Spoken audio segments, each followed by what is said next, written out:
umurid dunya wad din, dan hanya kepadanya kita meminta pertolongan, baik dalam menghadapi urusan dunia ataupun urusan agama, yang kita tahu tanpa pertolongannya tidak ada urusan yang akan selesai. Tanpa bantuannya tidak ada masalah yang dapat kita keluar dari. Maka setiap salat kita mengatakan iyyaka na'budu wa iyyaka nasta'in. Wassalatu wassalamu ala sayyidil mursalin wa imamil muttaqin qaidil ghurril muhajjalin nabiyyina Muhammadin wa ala alihi wa ashabihi ajma'in.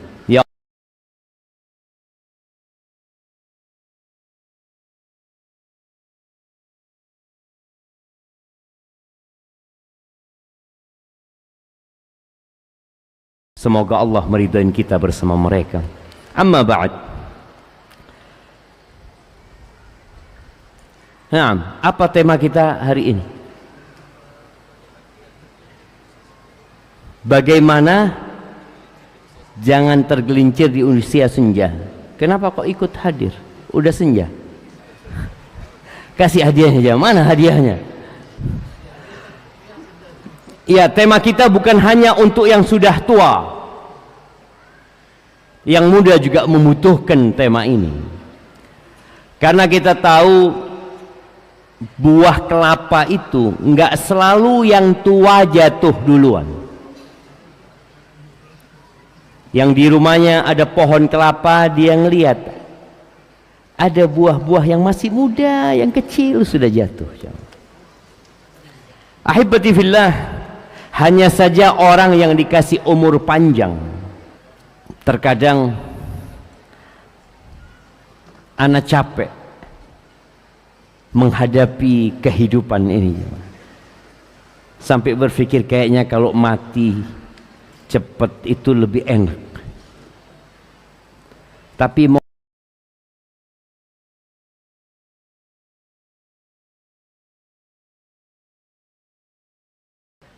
bahwa di masa Nabi alaihi salatu wassalam ada dua orang yang masuk Islamnya bareng.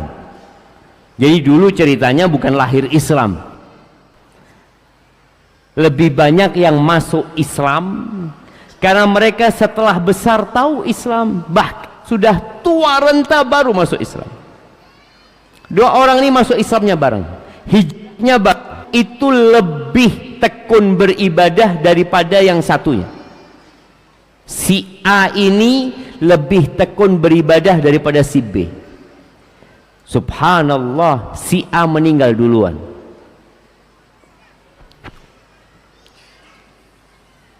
Dan subhanallah jamaah, dia meninggal di medan perang, mati syahid.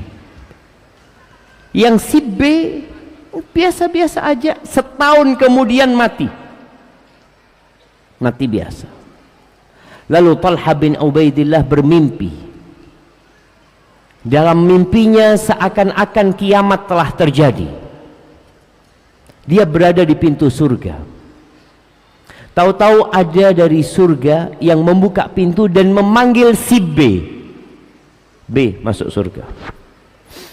Setelah si B masuk surga, dapat berapa waktu, si A dipanggil, engkau masuk surga. Lalu keluar lagi menjumpai Talha, mengatakan engkau belum waktunya.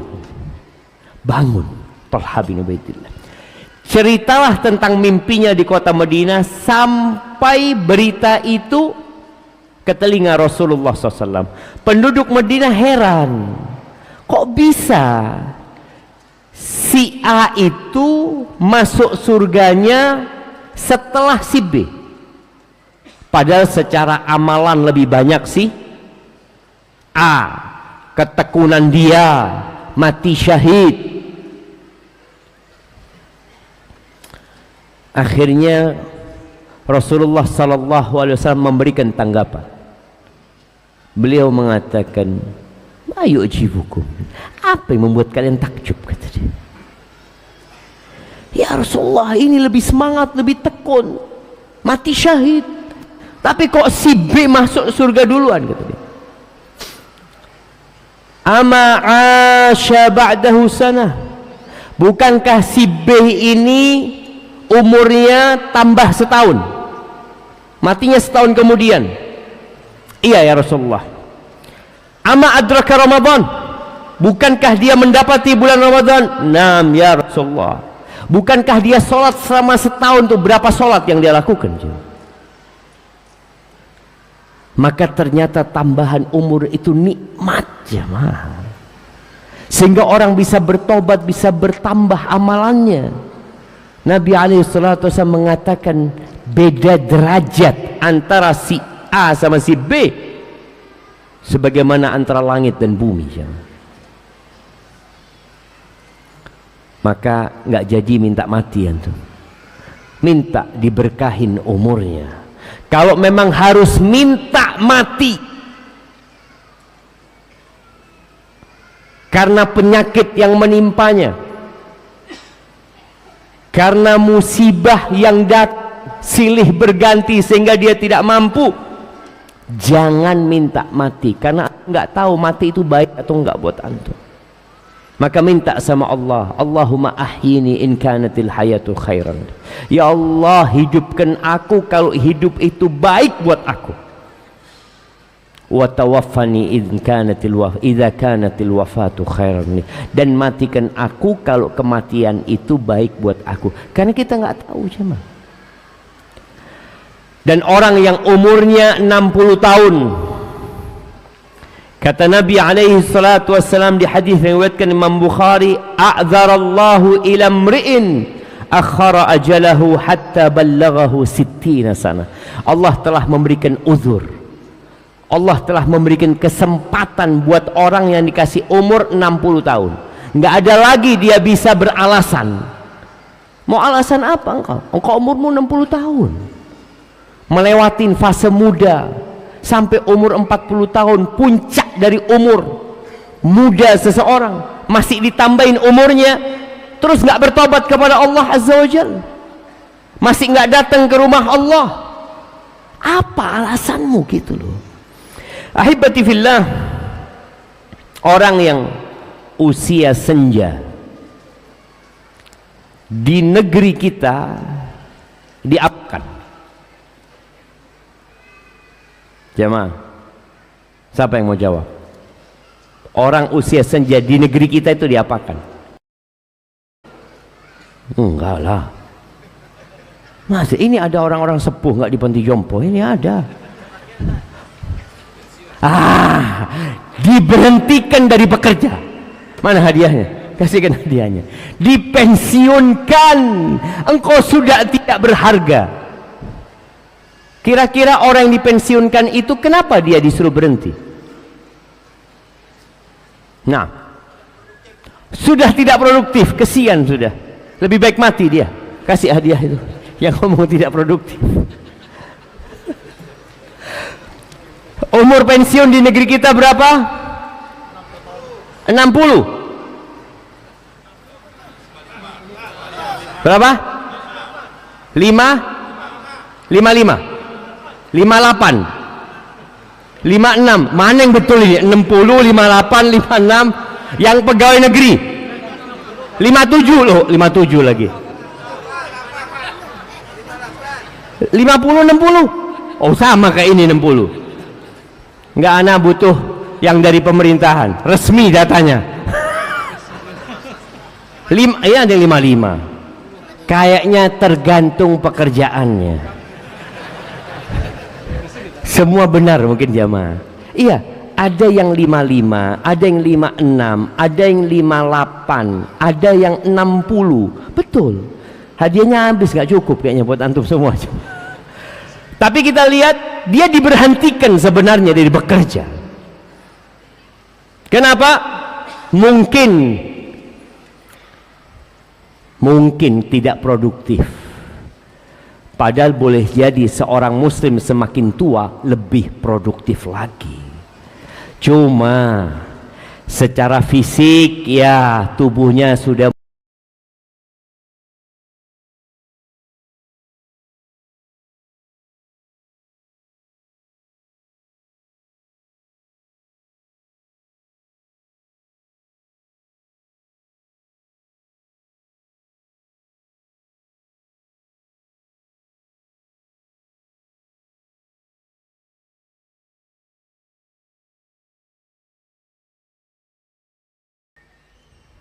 Lalu abah anak ngomong, Syafiq, kata dia, kena bunga jambu di mana? Anak nggak tahu. Enggak, Pak. Enggak, itu sudah putih-putih semua. Oh, anaknya abah sudah tua ternyata. Ya. Salah satu peringatan Allah Azza wa Jal kepada hambanya yang dikasih umur panjang adalah uban. Makanya ada sebuah hadis yang melarang merubah uban ke warna hitam. Bapaknya Abu Bakar, itu rambutnya sudah putih semua ketika masuk Islam. Sudah tua renta. Ketika penaklukan kota, maka Nabi alaihi salatu wassalam mengatakan, ghayyiru syaibah, ubannya rubah, wajannibuhu sawat, jauhkan dia dari warna hitam. Kenapa? Karena uban ini peringatan kalau engkau sudah tua, jangan sok muda. Engkau lihat kerut-kerut wajahmu udah putih, mau jadi apa engkau? Karena ada orang yang nggak tobat-tobat, semakin tua semakin jadi. Sampai anaknya bingung sama bapaknya. Ayah ini sudah tua, Ustaz. Masih aja nggak sholat. Masih aja begadang. Masih saja menonton hal-hal yang tidak perlu ditonton. Ngobrol obrolan yang tidak berguna, benar-benar manfaat. Padahal sudah datang peringatan kepada dia. Allah Azza wa Jal menceritakan tentang penghuni neraka. Di surat Fatir ayat 37. Allah mengatakan, wahum yastarikhuna fiha. Penghuni neraka ini teriak-teriak. Mereka memanggil Allah, Rabbana. Kenapa di dunia engkau nggak panggil Rabbana? Di akhirat engkau panggil Rabbana. Akhrijna, keluarkan kami dari neraka. Mau ngapain dia? Na'mal soleh, tidak seperti yang dulu kami kerjakan. Apa kata Allah kepada mereka? Awalam nu'ammirkum, bukankah kami sudah kasih umur kepada kalian?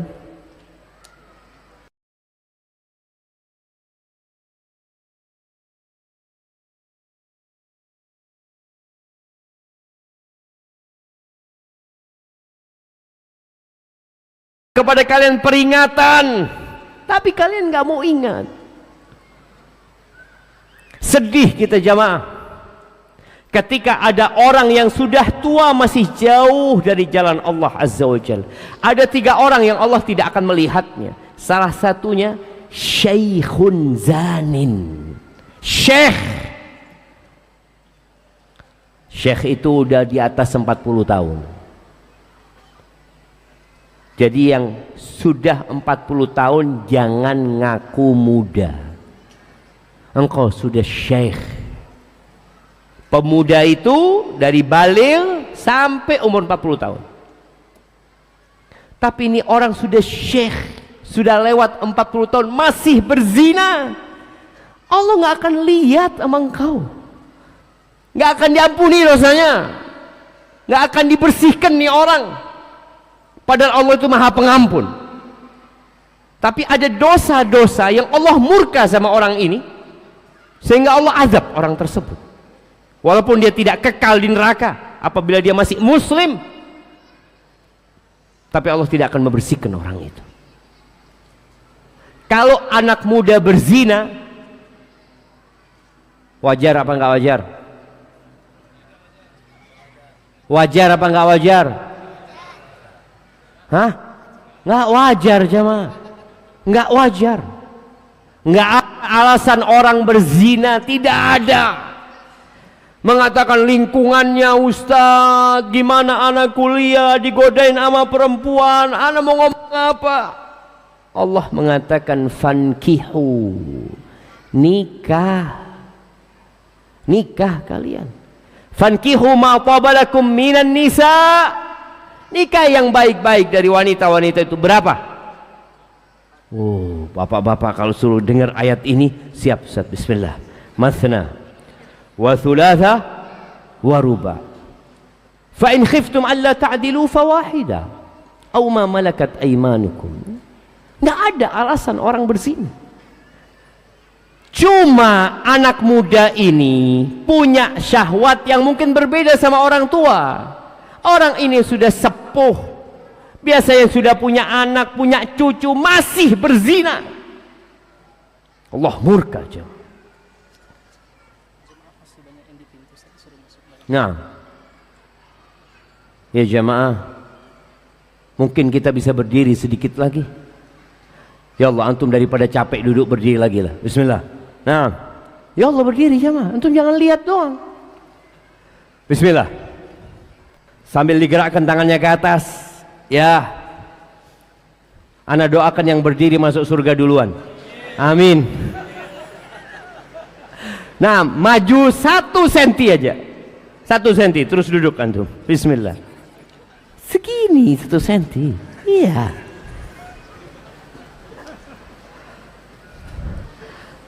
Nah,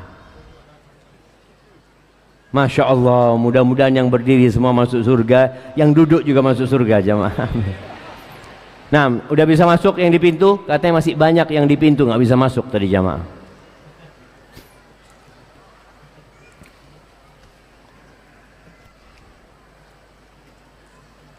Sampai mana kita jamaah? Astagfirullahaladzim. Ini dosa antum ini. Sampai nikah? Masya Allah. Bismillah.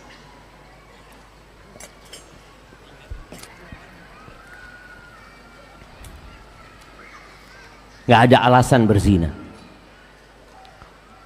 Cuma memang orang tua itu lebih gak ada alasan. Engkau sudah tua loh. Gak malu sama anakmu. Kadang kalau sudah punya cucu, gak malu sama cucu.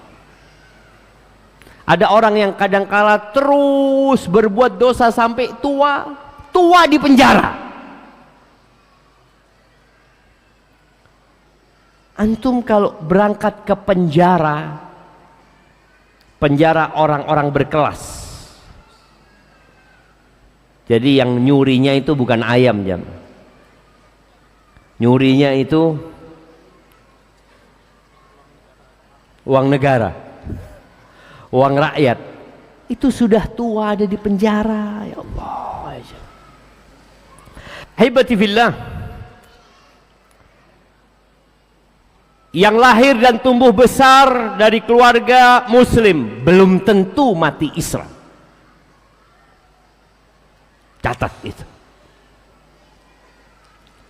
Yang sekarang muslim nggak ada jaminan antum mati Islam. Dan yang lahir serta tumbuh besar di keluarga kafir boleh jadi matinya Islam.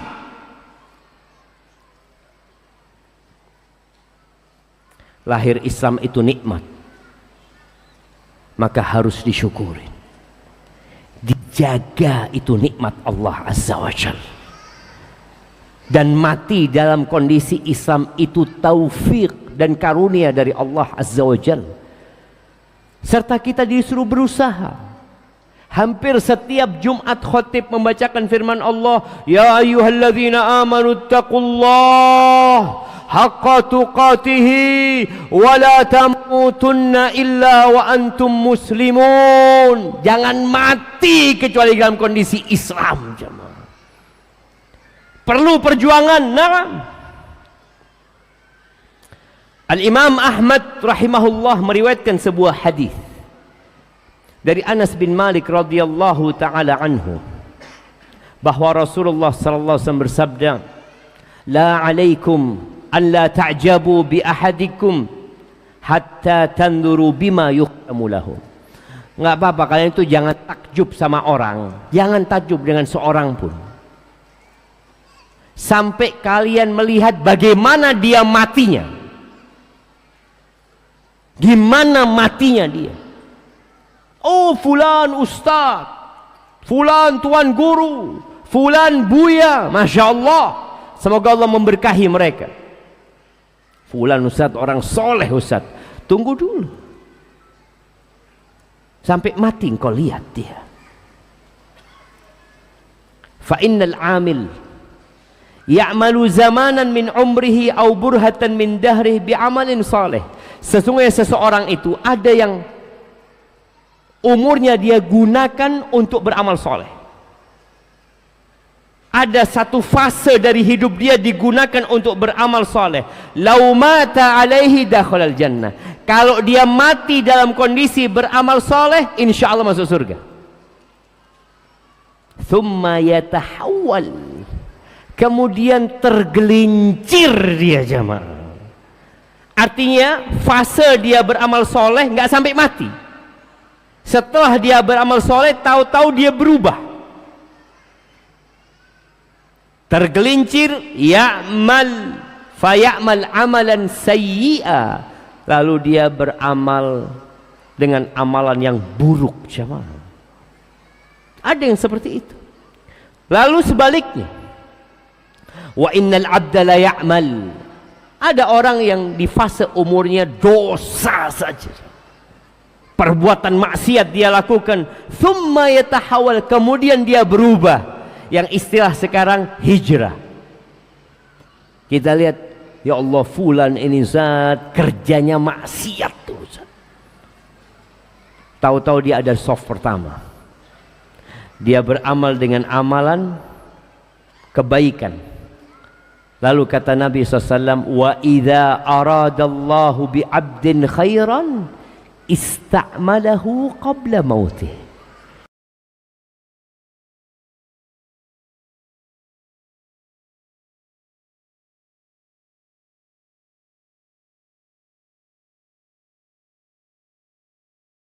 Allah menggunakan orang ini, maka orang ini gimana ceritanya? Qala yuwaffiquhu li amalin salih, Allah berikan taufik kepada dia, hidayah kepada dia untuk beramal saleh, thumma yakbiduhu alaih, kemudian Allah cabut nyawanya dalam kondisi beramal saleh. Wallahi jemaah, kita perlu takut. Orang yang mati di medan perang belum tentu husnul khatimah. Loh kan syahid, belum tentu. Innamal a'malu binniyat, amal tergantung niatnya. Bahkan Nabi SAW menjelaskan, salah satu korek api neraka itu syahid, orang yang mati di medan perang. Ya Allah, saya takut gitu. Senam.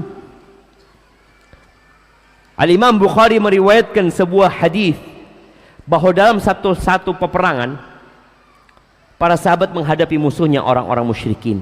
Ada salah satu di barisan sahabat itu seorang lelaki yang gagah perkasa, yang perang mati-matian. Tidak ada satupun yang dia hadapi kecuali dia tebas dengan pedangnya. Lalu para sahabat mengatakan, ma ajza'a minnal yaum ahad kama ajza'a fulan. Enggak ada yang berjuang hari ini seperti perjuangan fulan. Mendengar nama itu, Nabi SAW mengatakan, huwa min ahlinna, dia penghuni neraka. Na'udzubillah. Ini perang bersama Rasul SAW.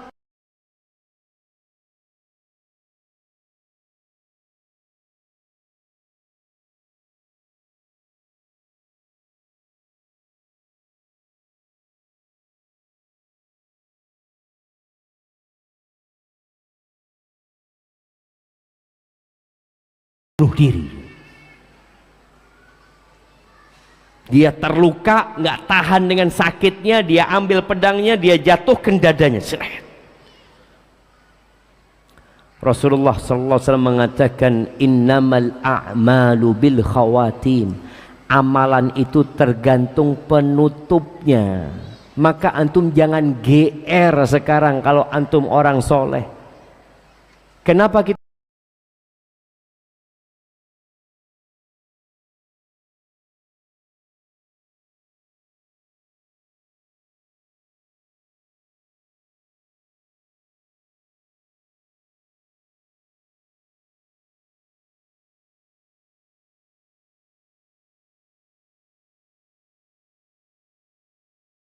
Jamaah, kita memohon kepada Allah agar dimatikan di atas agama Allah ini. Ahibati fillah, banyak orang sukses itu ketika di usia senja. Ya, kebanyakan orang itu umur 40 baru mapan hidupnya. Terkadang dunia yang dia miliki membuat dia lupa dengan aturan-aturan Allah Azza wa Jalla. Dan juga ada orang yang di usia senja dikasih cobaan, sakit ya. Ada orang yang ketika dikasih sakit dia marah-marah sama Allah, dia merasa kecewa sama Allah. Ya Allah, aku nih sholat 5 waktu di masjid, aku nih sodakoh, aku nih berangkat haji, aku sholat malam, kenapa engkau kasih aku kanker ya Allah, kasih stroke. Ada banyak. Padahal kita tahu orang yang paling berat cobaannya siapa? Para nabi. Para nabi yang cobaannya paling berat. Maka dikhawatirkan ketika orang di masa tua dikasih penyakit, karakternya berubah. Dia marah-marah, kadang-kadang nggak mau sholat.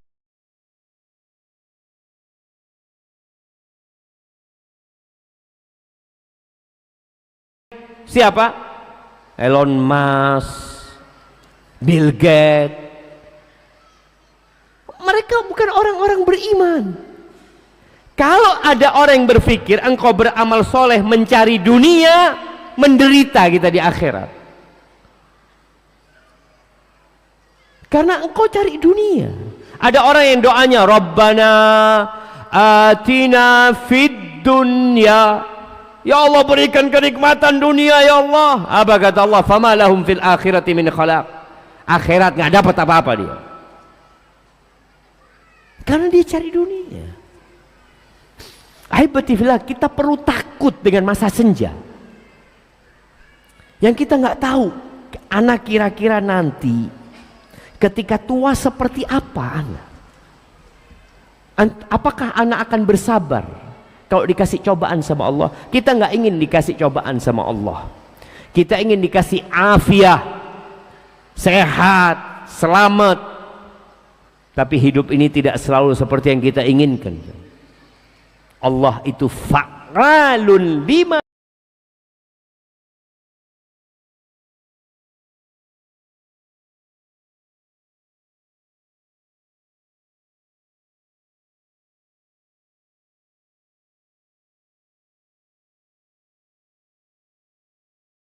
Syai'an qalila. Kalau bukan karena kami yang meneguhkanmu, engkau hampir-hampir condong kepada mereka. Sedikit engkau hampir tergelincir. Itu Nabi Muhammad SAW. Kalau bukan karena Allah yang menetapkan, tergelincir Nabi Muhammad SAW. Idzal la'adzaknaka dhi'fal hayat wa dhi'fal mamat. Kalau seperti itu yang terjadi sama engkau, kami akan dobelkan azab dunia dan azab setelah kematian. Thumma la tajidu laka alaina nasira. Kau nggak akan dapat pertolongan dari kami sedikit pun. Itu jemaah, itu Nabi. Godaan ini semakin dahsyat sekarang. Berapa banyak orang-orang yang mulai meninggalkan agama Islam tapi tidak masuk ke agama yang lain karena dia Islamophobia. Dia merasa kok aturan Islam kayak gini, kok memberatkan ini dan itu. Engkau nggak belajar agama. Islam ini rahmatan lil alamin. Inna hadzal din yusr. Agama ini mudah. Semua aturan Allah itu bisa dikerjakan. Salat nggak bisa berdiri, duduk. Duduk nggak bisa rebahan. Puasa berat, sakit, nggak usah puasa. Haji mahal, nggak cukup duitnya, nggak usah haji. Haji itu kewajiban buat yang mampu. Apalagi? Tapi terkadang kita dengar ceramah sana, ceramah sini. Apalagi sekarang ya, dengan adanya homoseksual yang na'udzubillah jemaah. Ada yang bergerilya untuk melestarikan hal itu. Ada seorang istri yang tahu suaminya ternyata seperti itu setelah di atas umur 50 tahun. Na'udzubillah. Senang dengan anak-anak kecil, sudah tua. Ahibati fillah, di surat An-Nisa ayat 113 Allah Ahibati fillah, di surat An-Nisa ayat 113 Allah mengingatkan Nabi Muhammad SAW. Kata Allah, walaula fadlullahi alaik wa rahmatuhu lahammat ta'ifatun minhum ayyudhilluk. Kalau bukan karena karunia Allah kepadamu dan rahmatnya, hampir saja tuh kelompok itu menyesatkanmu. Hampir. Nabi manusia biasa, tapi beliau utusan Allah yang dikuatkan sama Allah. Sekali lagi, kalau itu Nabi, bagaimana dengan kita jamaah? Ahibati fillah, Nabi Ibrahim, bapaknya para nabi, Khalilur Rahman, beliau takut tergelincir. Beliau itu berdoa di surat Al-Anbiya, insyaallah Ibrahim ya. Beliau mengatakan wajnubni wa baniya an na'budal asnam, hindarkan aku ya Allah dan anak keturunanku dari menyembah berhala-berhala. Padahal beliau punya anak umur 86 tahun. Takut beliau dengan kesyirikan.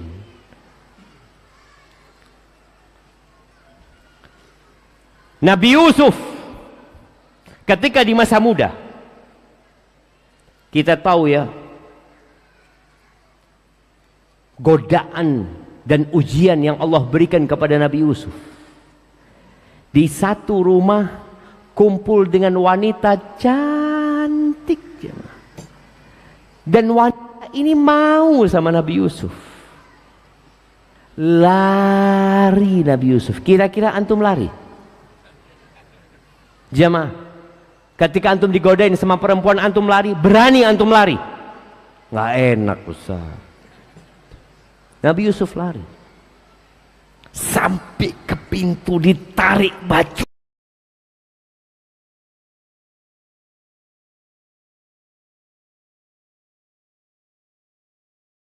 Ada keinginan itu, tapi dia menunda sampai tua. Karena orang apabila terbiasa berbuat dosa, dia nggak enak kalau nggak berbuat dosa. Sampai ada seorang pezina, ketika tua, dia sudah tidak mampu berzina. Barang dia sudah nggak bisa bangun lagi. Antum tahu apa yang dilakukan orang ini? Ngundang orang berzina di depan dia. Dia sudah nggak mampu berzina, dia undang orang untuk berzina. Na'udzubillah min dzalik. Kenapa? Karena dia terbiasa. Allah Azza wa Jalla berfirman di surat Al-Mu'minun ayat 60 ya, mensifatin orang-orang beriman ini, walladzina yu'tuna ma atau wa qulubuhum wajilah annahum ila rabbihim raji'un. Mereka adalah orang-orang yang terus berbuat kebaikan, terus melakukan ketaatan. Hati mereka takut su'ul khotimah, takut nggak diterima. Kita pernah dengar mungkin cerita muadzin, tukang azan, yang dulu azan itu harus naik menara. Makanya orang yang azan itu bisa ngeliat ke rumah-rumahnya orang ya, Ma. Karena menara itu paling tinggi. Dia melihat ternyata hari itu dia naik, dia melihat tetangganya cantik ternyata, Ma. Akhirnya dia turun dari menara itu, datang ke rumah tetangganya. Dia mengatakan, aku mau sama engkau. Muadzin. Apa kata perempuan ini? Bapakku nggak mungkin menikahkan engkau dengan aku. Loh, kenapa kata dia? Engkau Muslim, aku Nasrani. Dan kita tahu sebenarnya dalam Islam boleh Muslim menikahi wanita Nasrani, ahlul kitab boleh. Tapi perempuan ini mengatakan bapakku nggak mungkin. Apa kata pemuda ini? Idzan atanassar. Aku akan masuk ke agamamu. Masuk ke agamanya siapa? Dikatakan setelah dia menikah dengan perempuan ini udah berhenti jadi tukang adzan tentunya. Suatu hari dia naik ke loteng, jatuh, mati dalam kondisi Nasrani. Hidupnya adzan jemaah. Gak ada yang tahu loh jemaah. Maka kita nggak boleh takjub dengan seseorang kecuali setelah kita tahu gimana dia matinya. Ahibati fillah, awal yang membuat orang tergelincir itu adalah ujub plus merasa aman dari makar Allah Azza wa Jalla. Nggak mungkin lah, anak orang soleh, anak orang baik. Sebagian salafus saleh mengatakan man amina ala dinihi tarfata ain suliba min. Barang siapa yang merasa dengan agamanya, merasa aman dengan agamanya, sekejap mata, artinya dia nggak mungkin mati dalam kondisi kafir, dia akan tetap beriman dan dia tidak bergantung kepada Allah, Allah akan cabut dari dia. Rasulullah sallallahu alaihi wasallam mengatakan bahwa hati manusia itu baina isba'aini min asabi'ir rahman, berada di antara dua jari dari jari-jari ar-Rahman Jalla Jalaluh. In sya'a an yuqimahu aqamah. Kalau Allah ingin tetapkan hatinya istiqamah, Allah tetapkan. Wa in sya'a an yuzighahu azaghahu. Kalau Allah ingin dia tergelincir, Allah gelincirkan. Oleh karena itu Nabi SAW selalu berdoa mengatakan, Ya muqallibal qulub, thabbit qalbi ala dinik. Ya muqallibal qulub, thabbit qalbi ala dinik. Wahai yang membolak-balikkan hati, tetapkan hatiku di atas agamamu. Tetapkan hatiku di atas agamamu. Terus Nabi berdoa. Sampai sahabat heran dengan doa Nabi SAW ini. Ya Rasulullah, atakhafu alaina? Wahai Rasulullah, engkau khawatir sama kami? Bukankah kami sudah beriman? Kami hijrah dari Mekah, kami berjuang bersamamu. Kata Nabi, iya, aku takut. Aku takut, kata Nabi SAW. Kenapa? Karena hati manusia berada di tangan Allah. Allah bolak-balikan semau Allah Azza wa Jalla. Terus ya apa supaya kita, gimana supaya kita tetap dan mati husnul khotimah? Ya minta sama Allah Azza wa Jalla. Orang ketika takut, dia akan minta. Takut, minta lagi. Takut, dia akan menjauhi tempat-tempat yang membuat dia tergelincir. Semakin tua dia semakin datang ke rumah Allah, semakin sering laporan kepada Allah. Cuma ada orang-orang tua yang ketika sudah banyak ibadahnya, ujub dengan banyaknya ibadahnya. Alhamdulillah Ustaz. Ya mungkin dia cerita nikmat. Ada orang cerita, Alhamdulillah anak ini sholat malam Ustaz 11 rakaat, Alhamdulillah. Kemudian puasa Senin Kemis, ana hatam Quran sepekan sekali, Alhamdulillah. Mungkin dia cerita mau memotivasi, nggak apa-apa. Tapi antara ria dan ingin memotivasi orang itu tipis sekali jemaah. Kalau bisa antum punya amalan yang disembunyikan, sembunyikan. Nggak perlu ada orang yang tahu. Adzan, oke. Kita dengarkan azan, kemudian kita masuk ke sesi tanya jawab jemaah.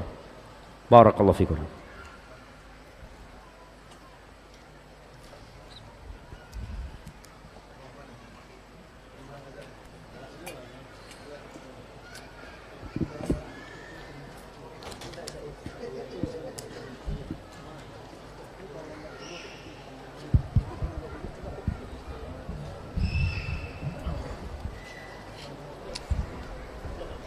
Ahlan wa sahlan.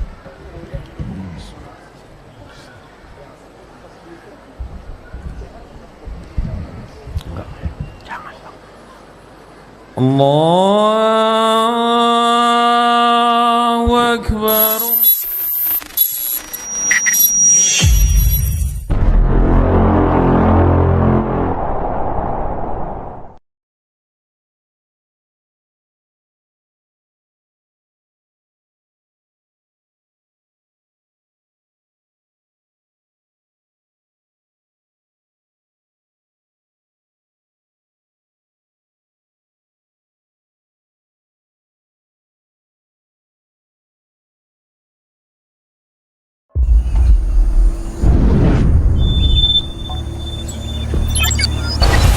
Assalamualaikum warahmatullahi wabarakatuh.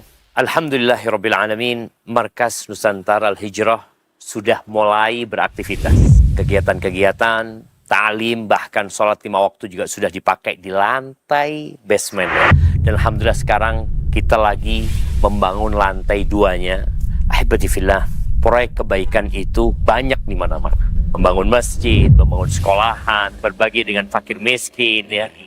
Kemudian bicara kondisi saudara-saudara kita di Gaza, tapi yang punya kelebihan harta, menjadi salah satu tempat berbagi, menjadi salah satu tempat untuk menyimpan uang antum di sisi Allah Azza wa Jal. Maka bagaimana kita menyelesaikan pembangunan markas Nusantara Al-Hijrah ini, yang mana markasnya adalah milik umat Islam, dan harapannya kita bersama-sama mendukung pembangunan dan penyelesaian markas ini. Dan ketahuilah, kelak pada hari kiamat kita akan ditanya tentang harta kita. Min aina tasabahu wa fima anfaqahu. Akan ditanya dari mana engkau mendapatkannya dan kemana engkau menginfakkannya. Pastikan uang yang kau infakkan tepat sasaran.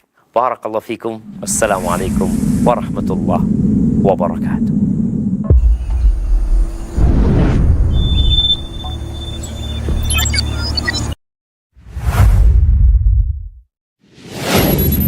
Assalamualaikum warahmatullahi wabarakatuh. Saudara-saudariku, para pemirsa Sil TV dimanapun Anda berada, rahimani wa rahimakumullah. Semoga antum selalu berada dalam lindungan Allah Tabaraka wa Ta'ala, dan semoga kesehatan, keberkahan, rahmat dan nikmat Allah Tabaraka wa Ta'ala selalu meliputi Anda semuanya. Ma'asyiral muslimin, ma'asyiral muslimat, dakwah merupakan sebuah tugas bersama dari umat Nabi kita tercinta Muhammad sallallahu alaihi wasallam. Allah Tabaraka wa Ta'ala menyuruh kita untuk meninggikan agama Allah Tabaraka wa Ta'ala dengan kemampuan yang kita miliki. Yang mampu dengan ilmunya, berdakwah dengan ilmunya. Yang mampu dengan tenaganya, berdakwah dengan tenaganya. Yang mampu menyumbangkan waktunya. Demikian juga yang mampu dengan hartanya, maka berdakwah dengan harta itu. Saudara-saudariku, para pemirsa Sil TV dimanapun Anda berada, pada kesempatan yang berbahagia ini, saya mengajak Anda, pemirsa Asil TV dimanapun berada, para pencinta Asil TV dimanapun berada, untuk meringankan beban operasional yang dibutuhkan oleh Asil TV di dalam mengemban suara dakwah yang agung ini. Mari infakkan sebahagian daripada yang Allah Tabaraka wa Ta'ala mudahkan kepada kita, dari apa yang Allah rezekikan kepada kita, guna kepentingan syiar dakwah melalui media-media, diantaranya adalah Asil TV. Melalui Asil TV, sangat banyak saudara-saudari kita kaum muslimin dan muslimat yang bisa mendapatkan dakwah di bumi yang sangat jauh, di negeri yang sangat terpencil. Bahkan tidak sedikit dari mereka yang mendapatkan hidayah kepada sunnah Rasulullah SAW melalui media Asil TV yang kita cintai. Semoga apa yang antum berikan merupakan pembuka kebaikan, merupakan pembuka hidayah.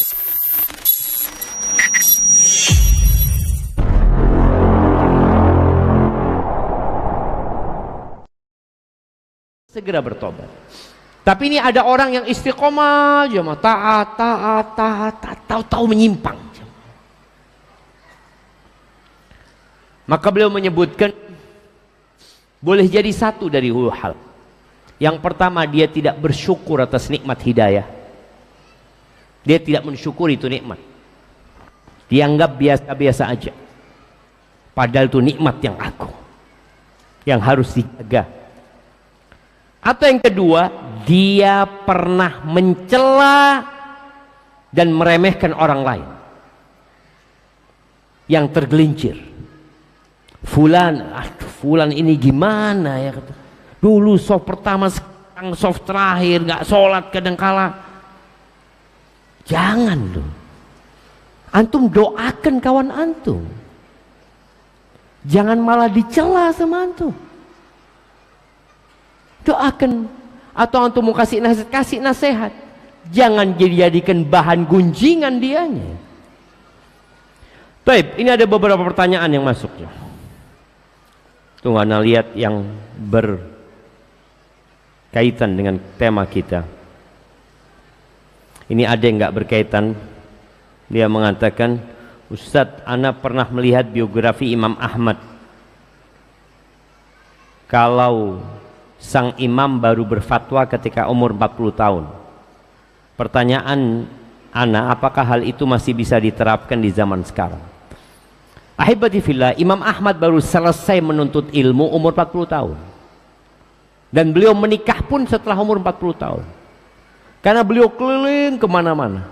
Baru balik ke kampungnya, disitulah beliau memberikan fatwa. Tapi Al-Imam Syafi'i umur 17 tahun sudah memberikan fatwa. Al-Imam Malik juga kalau nggak salah ya. Jadi tergantung Al-Imam Bukhari, tergantung kondisinya. Jadi bukan masalahnya umur fatwa itu. Ketika dia sudah berilmu dan ada kapasitas, memiliki kapasitas untuk berfatwa, fatwa. Kalau enggak, nukil fatwanya para ulama. Saya sudah kehilangan hidayah dan iman pada diri saya. Saya sudah kembali kepada kemaksiatan yang saya kerjakan dulu. Diri ini sudah tidak takut lagi dengan Allah, Ustaz. Bantu solusinya, Ustaz, agar Allah memberikan saya iman dan hidayah lagi. Yang pertama, antum berangkat ziarah kubur. Datanglah ke kuburan. Kadangkala Nabi SAW ziarah kubur itu malam hari. Tapi di negeri kita, kuburan itu jadi tempat apa? Tempatnya hantu, tempatnya pocong. Ada usaha dari sebagian orang supaya nggak ziarah kubur nih orang. Di mana ada pocong jemaah? Mati sudah dia. Memang ada keyakinan yang tidak benar yang mengatakan bahwasanya ruhnya orang mati itu bergentayangan. Ada yang mengatakan nanti kalau saya mati saya datengin kamu. Tidak ada. Engkau imma diazab, imma dikasih nikmat. Nggak ada ceritanya ruhnya keluar jalan-jalan. Maka datang ziarah kubur. Kemudian setelah itu antum perbanyak zikir. Orang yang hatinya mati ini harus dihidupkan. Zikir. Zikir ini amalan yang tidak membutuhkan energi besar dan tidak membutuhkan kondisi tertentu. Udah. Antum sekarang semua yang membuat antum lupa dari Allah tinggalkan. Handphone antum matikan. Boleh jadi sebulan antum putus hubungan dengan handphone. Zikir, baca buku, lakukan hal-hal yang bermanfaat. Karena kalau hatinya sudah mati bahaya jemaah. Boleh jadi antum dicabut nyawanya dalam kondisi berbuat dosa. Yang ketiga, ganti kawanmu. Karena biasanya orang itu nyaman berbuat dosa dengan yang seversi, sefrekuensi. Maka tinggalkan. Dan terus banyak istighfar, mohon ampun sama Allah. Nasihat ana, besok antum datang ke masjid sebelum adzan, mulai subuh. Terus nanti antum sholat qobliyah subuh. Lalu setelah sholat qobliyah subuh, antum banyak berdoa di situ. lalu sholat subuh. Habis sholat subuh selesaikan zikir. Nanti zuhur seperti itu. Antum coba 3 hari lah. Insya Allah Allah kembalikan rasa yang pernah antum nikmati dahulu dari keimanan tersebut.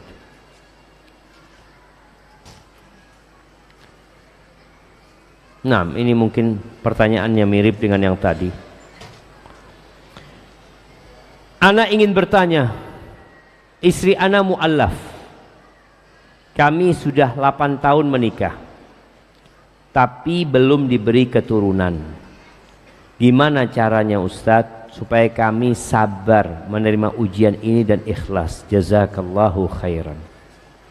Ahibati fillah, Nabi Ibrahim dikasih anak ketika umur 86 tahun. Beliau nabi. Aisyah radhiyallahu taala anha istrinya Nabi sampai mati nggak punya anak. Hafsah putrinya Umar, istrinya Nabi sampai mati nggak dikasih anak. Zainab, Juwairiyah, Ummu Habibah, istri Nabi itu nggak ada yang punya anak kecuali Khadijah radhiyallahu taala anha. Sabar. Allah itu mengatakan lillahi mulku samawati wal ard yakhluqu ma yasha. Milik Allah kerajaan langit dan bumi. Antum 8 miliar manusia milik Allah. Pulau Jawa, Sumatera milik Allah, semua dunia milik Allah Azza wa Jalla. Allah menciptakan apa yang Allah kehendaki, bukan yang kita kehendaki. Yahabu liman yasha'u dzukur, yahabu liman yasha'u inatha, wa yahabu liman yasha'u dzukur, au yuzawwijuhum dzukranan wa inatha. Sebagian orang dikasih anak perempuan semuanya, sebagian dikasih anak semuanya laki. Padahal keinginan orang itu berpasang-pasangan. Ada yang laki, ada yang perempuan. Ini ada orang punya anak 8, semuanya perempuan. Hamil yang ke-9. Kata suaminya, kalau engkau nanti lahir perempuan lagi, aku akan ceraikan engkau. Lahir perempuannya mah. Mau ngomong apa? Emangnya yang bikin anak tuh istrinya? Engkau suaminya, engkau bikin? Nggak bikin juga, nggak bisa. Allah. Sebagian anaknya laki, sebagian masya Allah berpasang-pasangan. Ada yang tanya, gimana antum kok bisa berpasang-pasangan? Ada cara tersendiri? Oh ada caranya. Caranya seperti ini, seperti ini. Udah praktek caranya. Keluar lagi tetap perempuan. Loh, kok tetap perempuan keluarnya? Manusia cuma berusaha. Yang menentukan Allah. Wa yaj'alu man yasha' aqima. Innahu alimun qadir. Dan sebagian orang Allah jadikan mandul. Allah itu maha tahu dan maha kuasa.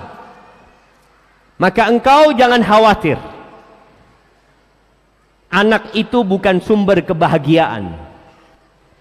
Bahkan Nabi SAW mengatakan, al-waladu majbanatun majhalatun mahzanah mabkhalah.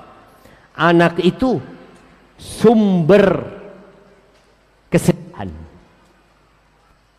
sumber kebahagiaan, sumber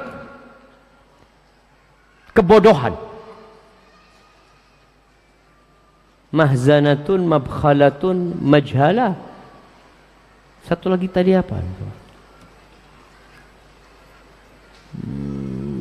Sumber kebodohan, kebakhilan, kesedihan, majbana, sumber kepengecutan. Tapi memang anak itu fitnah, ujian buat orang tuanya. perhiasan kehidupan. Orang kepingin punya anak. Al-malu wal banun zinatul hayatid dunya. Iya. Tapi Allah ingatkan, wal baqiyatus salihatu khairun 'inda rabbika thawaban wa khairun amala. Amalan soleh, ketaatan kepada Allah, zikir itu lebih baik dan lebih bisa diharapkan. Aisyah nggak punya anak, nggak ada masalah. Oh kan nggak ada yang mendoakan Ustaz. Ya orang kepingin punya anak tapi nggak dikasih, mau apa? Maka nasihat anak, jangan pernah berputus asa, teruslah berdoa, mengatakan Rabbi habli minas salihin, ya Allah karuniakan kepada aku anak-anak yang soleh. Pertanyaan terakhir jamaah, ana mau tanya Ustaz, ana adalah anak dari broken home, kerusakan rumah tangga dikarenakan ibu selingkuh, kemudian sampai ayah jatuh sakit dan cerai, ibu menikah sama selingkuhannya. Ana bertanya, bolehkah ana menjauhi dan tetap mendoakan ibu? Karena kalau melihat ibu dikhawatirkan dendam sama selingkuhannya. Jazakallahu khairan. Jamaah, kadangkala musibah itu membuat sebagian orang sakit karena dia nggak kuat nahan musibah tersebut. Tolong ketika antum kena musibah, yakin bahwa sebelum antum lahir musibahnya udah dicatat. Katakan inna lillah wa inna ilaihi raji'un. Kamu sang anak ini bagaimana menyikapi ibunya? Bapaknya belum mati kan? Iya, bapaknya sakit. Engkau kuatkan hati bapakmu. Ayah nggak usah mikirin ibu. Selesai sudah bercerai, alhamdulillah. Ayah tahu ibu selingkuh, kemudian ibu minta cerai, alhamdulillah. Cari ganti yang lebih baik. Karena orang yang mengatakan inna lillahi wa inna ilaihi raji'un, lalu dia berkata Allahumma ajurni fi musibati wa akhlif li khairan minha. Ya Allah, berikan pahala di musibahku ini dan berikan aku ganti yang lebih baik. Yakin Allah kasih ganti yang lebih baik. Terus buat sang anak, sudah selesai, ibumu sudah cerai, berpisah sama bapakmu, tapi tidak ada putusnya anak sama ibu. Engkau jangan merasa dendam sama selingkuhannya, karena boleh jadi ibu juga yang mau. Ya udah, mudah-mudahan dua-duanya bertobat. Bagaimana sekarang engkau datang ke ibu, mengajak ibumu ke surga? Karena bagaimanapun jamaah, kita punya kewajiban berbakti kepada ibu kita, kepada ayah kita, walaupun keduanya kafir. Walaupun keduanya kafir, kita nggak boleh taat dengan kekafiran dan kemaksiatan. Tapi kata Allah, wasahibhuma fid dunya ma'rufa. Dampingi keduanya dalam kehidupan ini dengan cara yang baik. Maka engkau sebagai anak datang kepada ibu, sudah, dosanya ibu antara ibu sama Allah Azza wa Jalla. Dan boleh jadi kalau ibumu bertobat, dia jauh lebih baik daripada sebelum dia berbuat dosa. Maka bagaimana engkau mengajak ibumu untuk kembali kepada Allah, bukan untuk kembali kepada bapak, bukan. Itu yang dapat Anda sampaikan jamaah. Kurang lebihnya mohon maaf. Yang benar dari Allah Azza wa Jalla, yang salah dari diri Anda pribadi. Perbanyak doa, Rabbana la tuzigh qulubana ba'da idh hadaitana wa hab lana min ladunka rahmah innaka antal wahhab. Allahumma qsim lana min khashyatika ma tahulu bihi bainana wa baina ma'asik, wa min ta'atika ma tuballighuna bihi jannatak, wa min al-yaqini ma tu'awwinu bihi alayna masa'ib ad-dunya, wa matti'na bi asma'ina wa absarina wa quwwatina ma ahyaytana واجعله الوارث منا واجعل ثأرنا على من ظلمنا وانصرنا على من عادانا ولا تجعل مصيبتنا في ديننا ولا تجعل الدنيا أكبر همنا ولا مبلغ علمنا ولا تسلط علينا من لا يرحمنا ربنا آتنا في الدنيا حسنة وفي الآخرة حسنة وقنا عذاب النار. أقول قولي هذا وأستغفر الله لي ولكم ولسائر المؤمنين والمؤمنات فاستغفروه إنه هو الغفور الرحيم.